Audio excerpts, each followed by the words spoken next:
There are three types of men in the world. There is the victim, there's the content zombie, and there's the executor. So let me go over each one just really quickly here.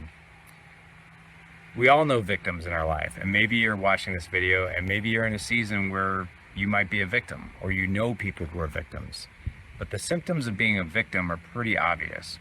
The victim will tell you every single reason why they're not successful.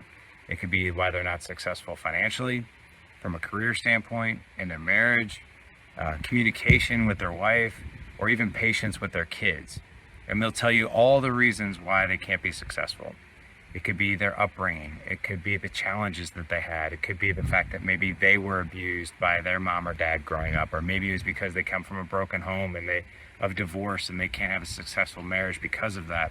But there's all these reasons why the victim will tell you why they can't achieve those things. And the other thing the victim will do is they will go out and look for the proof of why they can't be successful. So like, for instance, if a man loses his patience with his kids, he's going to look at that situation and be like, see, I told you, I'm just not a patient person.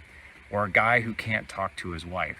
He'll go back and be like, see, I'm just not good at communication. See, it's right there. Then there's the content zombie. Now, the word content zombie kind of gets a bad connotation because of the words content zombie.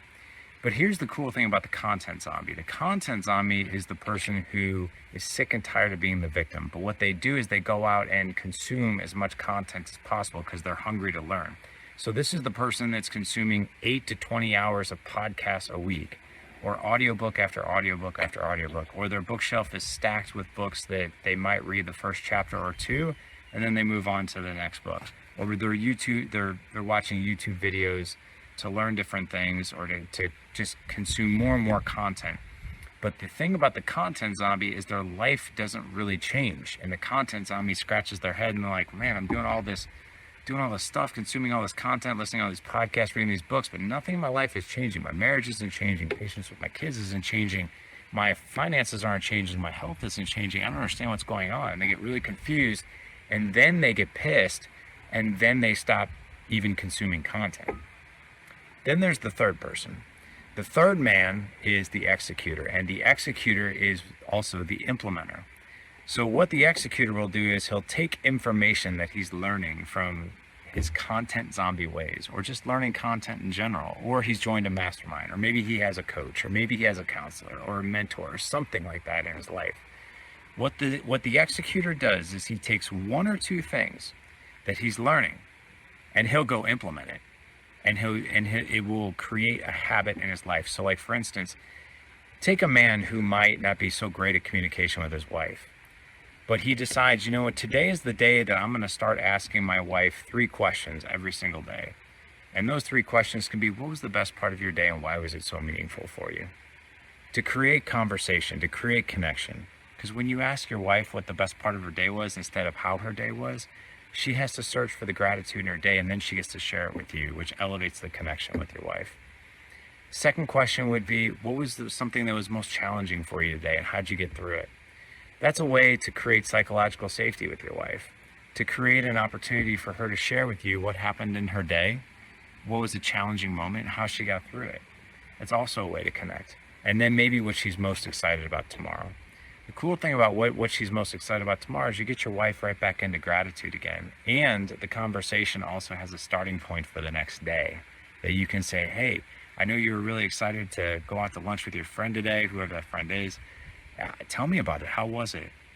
These are the ways that the executor implements strategy and new ideas in his life, and that's where life changes. So my question to you is, as it pertains to areas of your life, whether it's your health, your finances, your mindset, physical, mental, emotional health, your marriage, parenting, leadership, all these things that are so important, what camp do you sit in? Are you the victim?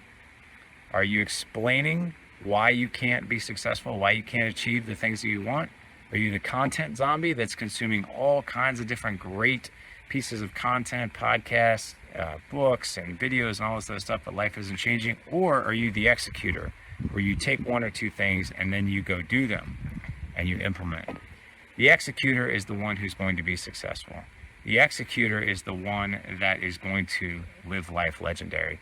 The executor is the one that isn't afraid to get his hands dirty, to go out and try new things, and to create the life that he truly wants.